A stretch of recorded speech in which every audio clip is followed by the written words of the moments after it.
Selamat pagi Bu Tita dan juga teman-teman semuanya. Pada kesempatan kali ini, kami dari kelompok 8 akan mempresentasikan mengenai kolonialisme elektronik dan teori sistem dunia.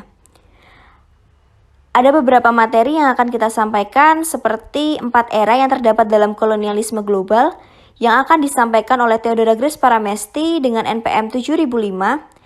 Lalu ada sejarah teori kolonialisme elektronik yang akan dijelaskan oleh Stefani Lintang Lumaris dengan NPM 7007.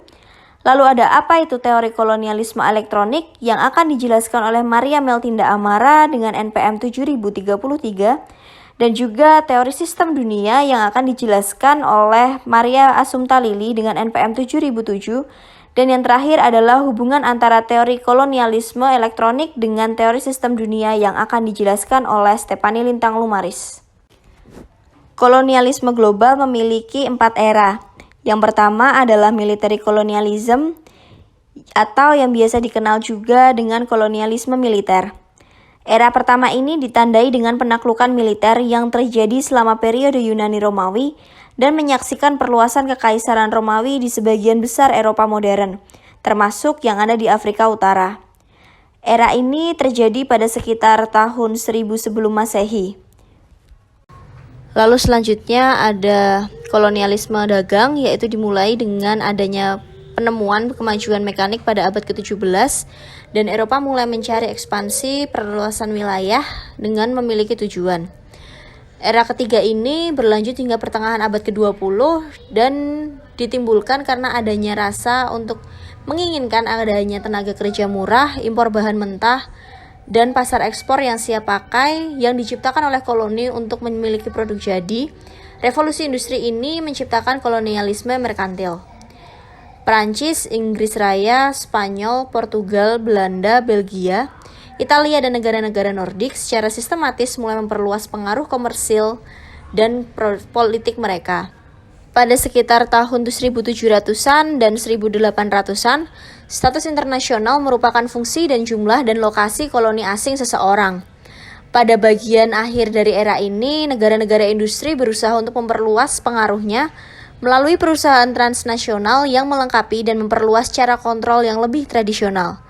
Tetapi penyebut tetap merupakan keinginan untuk keuntungan ekonomi, bahan mentah yang melimpah, tenaga kerja murah, dan pasar yang berkembang.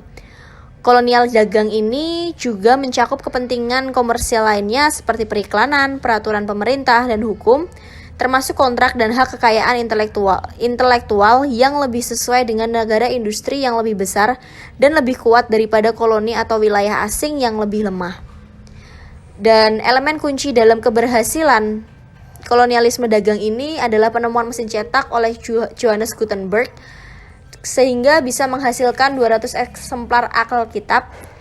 Meskipun harga jualnya mahal, Alkitab ini benar-benar terjual habis dan mengantarkan era baru komunikasi.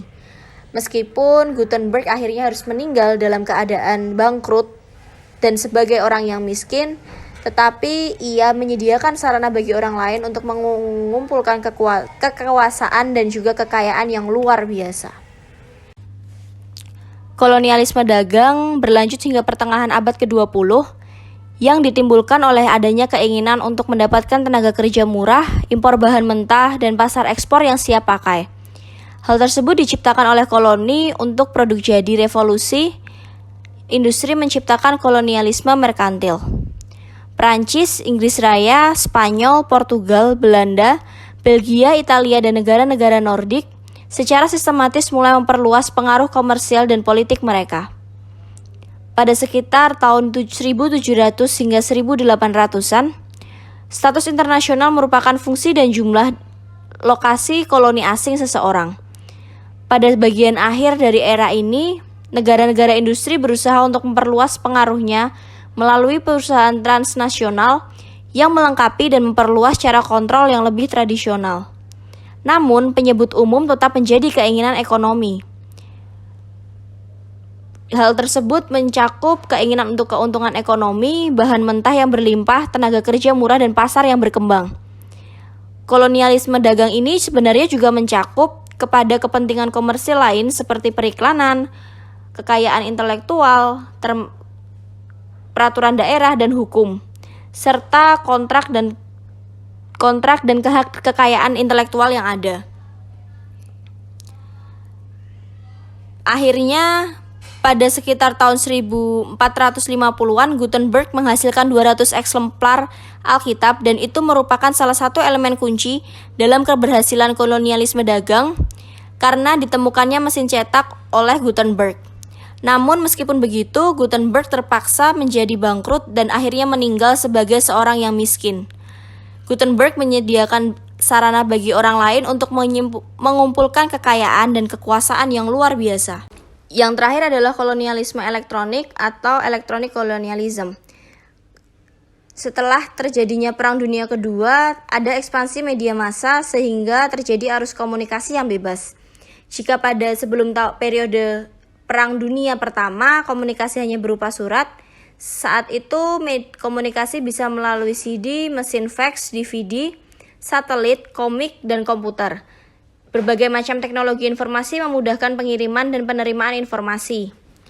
Jika kolonialisme merkantil berusaha untuk mengontrol buruh murah dan tangan buruh, kolonialisme elektronik ini berupaya untuk mempengaruhi dan mengendalikan pikiran, sehingga dapat mempengaruhi nilai, kebiasaan, dan pola pembelian mereka menjadi penting bagi perusahaan multinasional. Teori kolonialisme elektronik merinci kemungkinan konsekuensi jangka panjang dari paparan gambar dan pesan media ini untuk memperluas pasar, kekuasaan, dan mempengaruhi kerajaan media multinasional yang kuat. Dan mereka adalah untuk mempertahankan kontrol politik, ekonomi, dan budaya atas sejarah, citra, dan nasib nasional mereka sendiri. Nah, sekarang kita masuk ke sejarah teori kolonialisme elektronik. Jadi sebelum Perang Dunia Pertama, komunikasi internasional yang utama itu menggunakan surat dan beberapa terdapat juga surat kabar yang melintasi batas negara atau antar negara.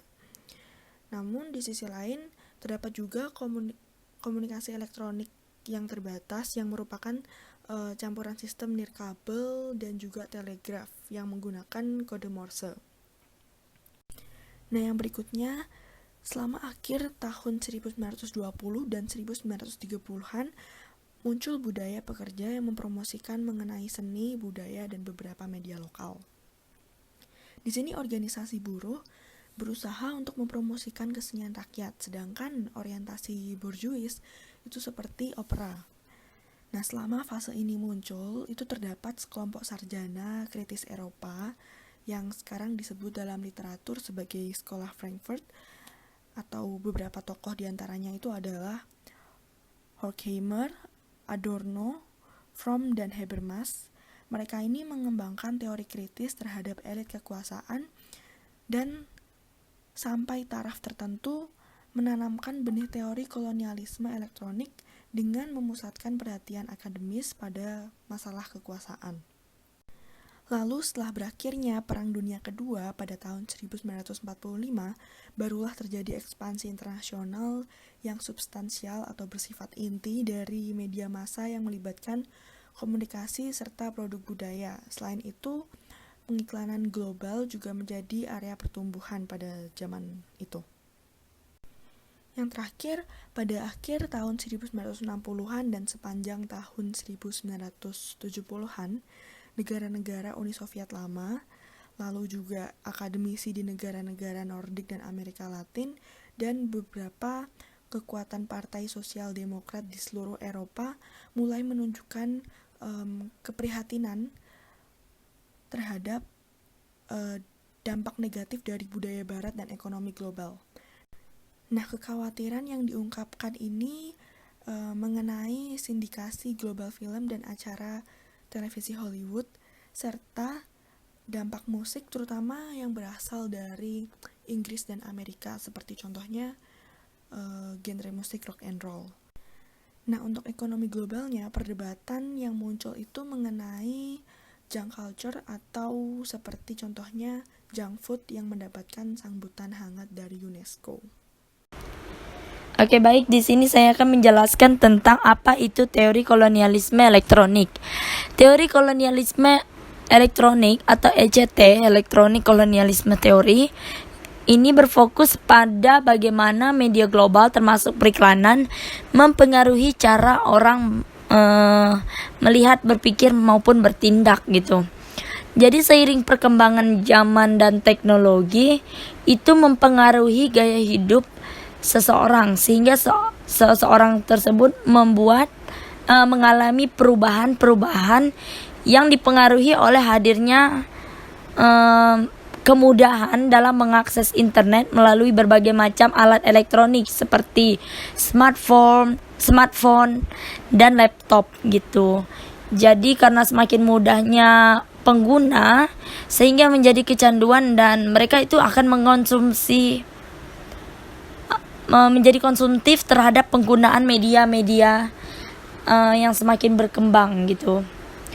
Kemudahan mengakses konten-konten melalui elektronik yang serba canggih pada era zaman sekarang itu membuat mereka menjadi nyaman dan betah. Akhirnya dengan adanya internet itu terkadang mereka ada memberikan dampak positif dan ada memberikan dampak negatifnya gitu. Nah, tujuan dari ECT itu sendiri adalah untuk menjelaskan bagaimana media massa mempengaruhi pikiran seseorang gitu. Peran media yang semakin luas menjadikan media mempengaruhi persepsi dan pikiran seseorang tadi. Contohnya kalau media yang menarik banyak pengguna dengan menonton film Hollywood, drama Korea, menggunakan internet atau video game dengan menggunakan alat-alat elektronik yang serba canggih seperti handphone kalian, laptop yang sekarang sudah serba canggih maupun komputer gitu. Secara kolektif mereka memiliki potensi nyata untuk menggantikan atau mengubah nilai budaya baik dari segi bahasa maupun gaya hidup atau kebiasaan dan aktivitas dalam keluarga maupun lingkungan teman gitu. Contohnya itu kalau kita nonton drama Korea. Kalau kita nonton drama Korea biasanya itu menggunakan HP atau di dalam HP ada lagi aplikasi apa gitu yang serba canggih, Netflix atau apa gitu. Nah, ketika kita menonton Korea itu ada ada bahasa Korea yang enak dan mudah dicermati sehingga disebut berkali-kali seperti sarange dan lain-lain. Itu contoh dari tujuan ECT gitu, mempengaruhi pikiran orang menjadi nyebutnya enak ya gitu. Kemudian sekarang dengan ECT budaya baru telah muncul sebagai fenomena global yang didorong oleh konglomerat multimedia besar. Jadi konglomerat multimedia besar itu mereka yang mengontrol, reproduksi dan menyebarkan aliran global seperti kata, gambar dan suara gitu. Mereka yang berusaha untuk mempengaruhi pikiran penonton tanpa memperhatikan aspek geografi. Jadi aspek geografi di sini lebih mengarah pada letak suatu tempat atau ruangan gitu. Seperti mereka nggak kenal dalam negeri maupun luar negeri, dalam rumah atau dalam luar rumah, atau pokoknya dimanapun mereka berada selagi ada jaringan untuk mengakses menggunakan media elektronik yang serba canggih sekarang, maka pemikiran orang itu akan gampang terpengaruhi ketika mereka mengakses internet, menonton drama Korea, menonton serial drama film Hollywood gitu dan sebagainya. Yang selanjutnya ada teori sistem dunia. Teori sistem dunia merupakan sebuah pembagian kerja secara teritorial dalam produksi, pertukaran barang, dan bahan mentah. Pembagian kerja mengacu pada kekuatan dan hubungan produksi dalam ekonomi dunia secara keseluruhan. Teori ini dibuat oleh Immanuel Wallerstein.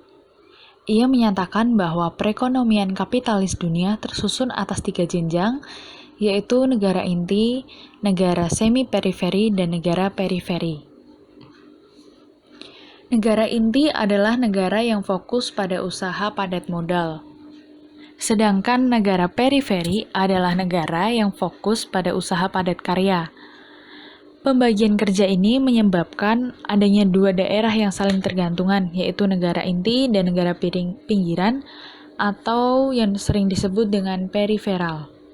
Sementara itu, negara semi-periferi bertindak sebagai zona penyangga antara inti dan pinggiran, serta memiliki campuran jenis kegiatan yang ada di negara inti dan negara periferi.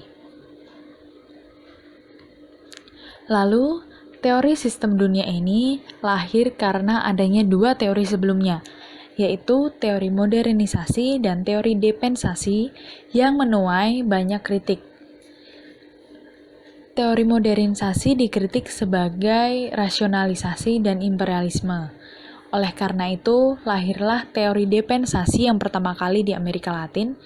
Namun, teori ini menitik beratkan pada persoalan kelatar belakangan dan pembangunan negara di dunia ketiga. Akan tetapi, penganut teori modernisasi ini beranggapan bahwa teori depensasi hanya merupakan alat propaganda politik dari ideologi revolusioner Marxisme, bukan merupakan karya ilmiah, melainkan lebih merupakan pamflet politik yang dianggap tidak mampu dalam usahanya untuk berlomba dan bertarung dalam kajian ilmiah. Pada pertengahan tahun 1970-an lahirlah yaitu teori sistem dunia yang dikembangkan oleh Wallerstein dan pengikutnya.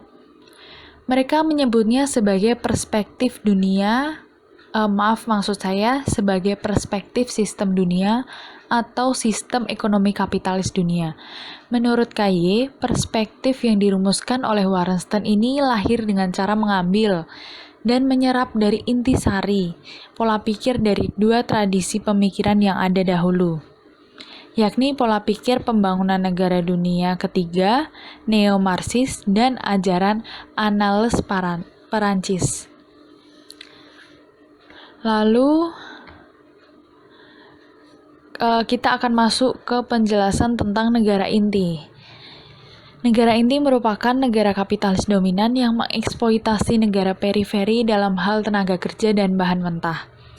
Negara ini paling diuntungkan dalam sistem ekonomi kapitalis karena mereka memanfaatkan SDM dengan harga yang murah dan bahan-bahan mentah dari negara periferi.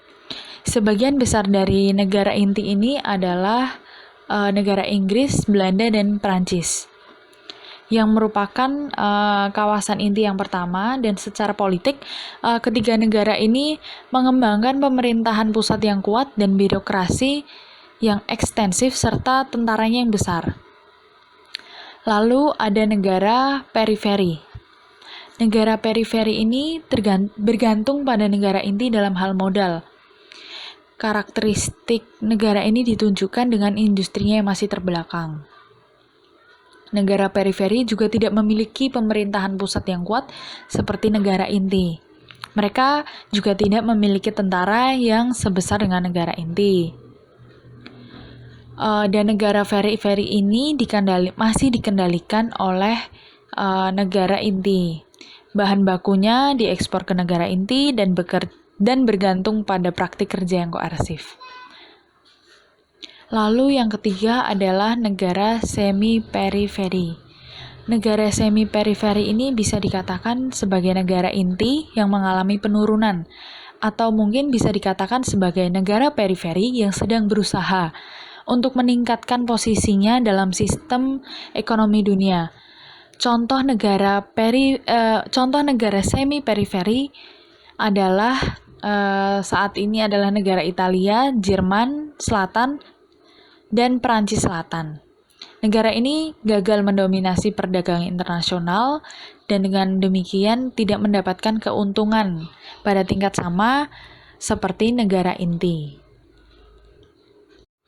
Lalu di sini ada peta persebaran negara.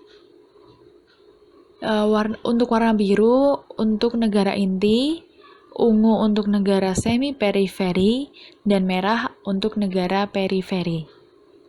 Yang terakhir kita akan bahas hubungan antara teori kolonialisme elektronik atau ECT dan teori sistem dunia atau WST. Jadi di sini ada hubungan yang substansial dan penting antara teori kolonialisme elektronik dan teori sistem dunia. Jadi di sini ICT itu berpendapat bahwa media massa ketika diekspor itu membawa nilai-nilai yang luas. Nilai-nilai ini bersifat ekonomi, sosial budaya, dan terkadang politik atau bahkan agama. Contohnya seperti mereka membawa bahasa Inggris dalam hal musik, film, dan hal lainnya. Lalu teori WST menguraikan dan memperluas ICT dengan membagi negara-negara di dunia menjadi 3 kategori, atau yang pertama inti atau core, semi-periferi, dan periferi. Dan kemudian mengembangkan bagaimana kategori inti bekerja untuk mempengaruhi kedua kategori bawahannya atau semi-periferi dan periferi. Beberapa negara inti juga mengkhawatirkan dampak ICT, antara lain Kanada, Prancis, Inggris Raya, Israel, Selandia Baru, dan Australia terhadap dampak Amerikanisasi industri budaya domestik dan perilaku konsumen mereka. Nah, seperti halnya WST yang berlaku untuk ketiga zona, demikian juga ICT juga memiliki aplikasi yang berbeda di setiap zonanya. Nah, dengan memanfaatkan aspek yang berbeda dari kedua teori atau WST dan ICT, akan secara signifikan meningkatkan penelitian komunikasi internasional di masa depan atau di masa yang akan mendatang. Nah, dengan ini, ICT dengan lensa budayanya dan WST dengan lensa ekonomi akan sangat cocok untuk memeriksa aktivitas global industri budaya multinasional secara bersamaan. Sekian presentasi dari kelompok kami, terima kasih.